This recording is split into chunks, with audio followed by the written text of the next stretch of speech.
What about spicy? What about spices? It's an interesting thing with spices. There are some people who say that if you can't make a meal of it, it's not food. I think it's an oversimplification. If you can't make a meal of anything, anything that you can't make a meal of is probably not food. So onions aren't really... Onions, lemons, Well, garlic. it's an oversimplification, isn't it? Yeah. Because flavors can be used. The distinction I want to make is between whether I have to use flavors in order to enjoy my food, or if I'm only enjoying the food because it's a carrier for the flavors. Oh yeah, I really like celery dipped in da-da-da-da-da-da, because what I like is, you know, the dip. Yep. The only thing it's being served with is celery stalks, so I'll eat them. You know, but can't I just use it as a spoon and can't, oh no, double dipping is not considered. So, but people would also say the argument that I made a list of about 9 arguments one time, put them on and built them into a chart. But if you can't make a meal of it, maybe it's not people food. If you wouldn't feed it to a baby because it's not nurturing to a baby, maybe it's not nurturing to us either. Like, I love jalapenos and all spicy things. I just love spicy things. Mm-hmm. But I imagine, like, naturally... How would that meal go over? Yeah, You get a meal of jalapenos. I could. But I want to see that meal. But I've had people tell me that before, Jazz. You're not the first to tell me that this is possible. I've done it though. But It's going to be a very small meal. I'll eat one. It's going to be a very small meal. A meal is 1,000 calories. But It's going to be about 80 or 100 of them. Half a bucket full. 100 jalapenos. Wow. Blend them up. 100 jalapenos. Mexican people, they grill them and put salt on them. Yeah, they're better grilled and salted. But I imagine in nature, naturally, if you just got a jalapeno and bit it, You'd walk away. Oh, So it depends whether we want to, a minute ago or 5 minutes ago, we're saying, you know what, we want to be more self-constructive in our lives. And now we're saying, okay, how can we be more constructive? We could be more constructive by being less self-destructive. I mean, so if you wouldn't feed it to a baby because it's not nurturing, well, then it's not nurturing us either. But it doesn't mean we can't play around once in a while and be... I want to be relaxed enough about my food that I'm not worrying about nutrition, and I'm not obsessing about small compromises.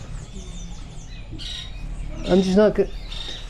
In Culinary Skills Week, we do a bunch of things where we try to make things out of other things.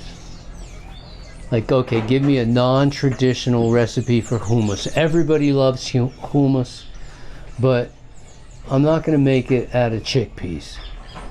I'm not roasting chickpeas to make hummus. You said hummus?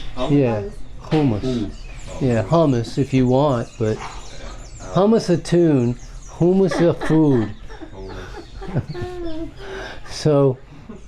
So can you give me a recipe for hummus? Of course you can. Give me one. Well, the first one comes up is sprouted chickpeas. That I'm definitely not accepting either, so go past that and go to the next one. Sunflower seeds and what?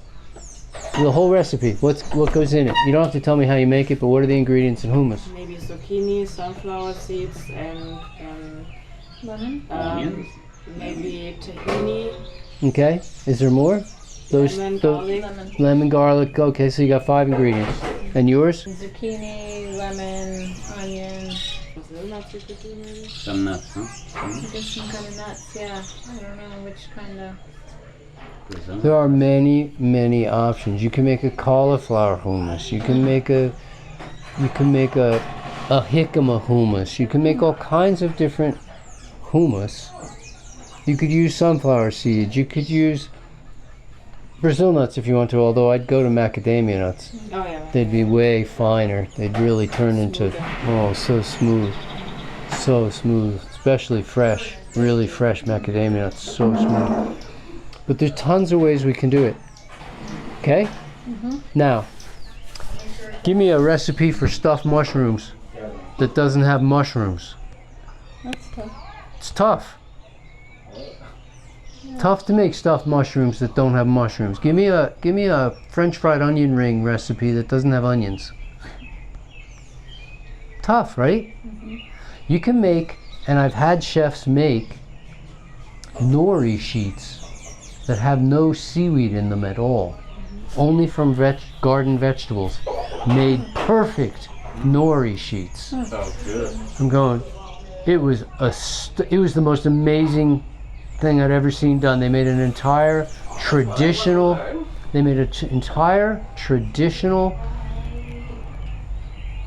Japanese meal, from the music to the ambiance to the everything about the meal to every course of the thing, without anything that wasn't 80-10-10.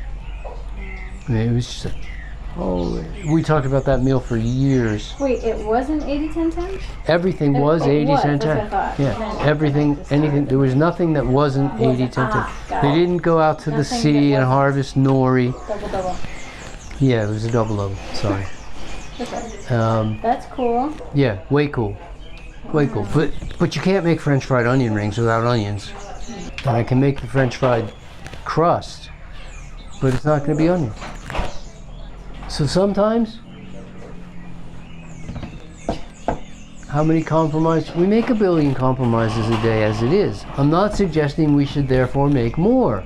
But if you go to somebody's house and they've made you're going to dinner and they said, look, I've got it. I'm going to make you a raw food dinner. I'm rising to that challenge. And they included something that you would say, oh no, I don't usually eat that. I don't know, olives. I don't know what it is. And like, are we gonna make a big deal in front of them? I'm like, no, I won't have that. I can't eat that dish, it's got olive in it. I mean, come on. How far are you gonna go?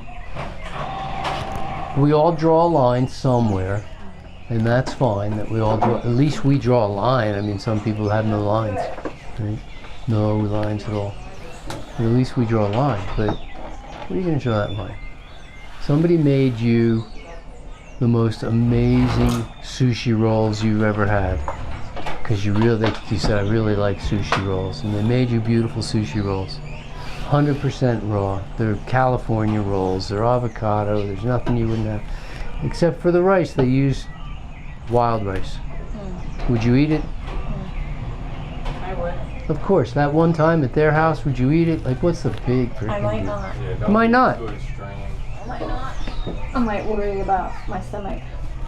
That ingredient. Right, and you could say, you know what, I don't know, my stomach, I'm a little touchy digestion, I can't eat any kind of rice. Okay, so they did something else. Yeah. But where would you, Of course, where's the line? Everybody's going to be slightly different. I am not teaching, I'm teaching super strict, but I'm also not, I don't have a stick up my ass. You wouldn't judge anyone for eating. I can't be, I mean, it's more stress to obsess. Exactly, that's what I learned.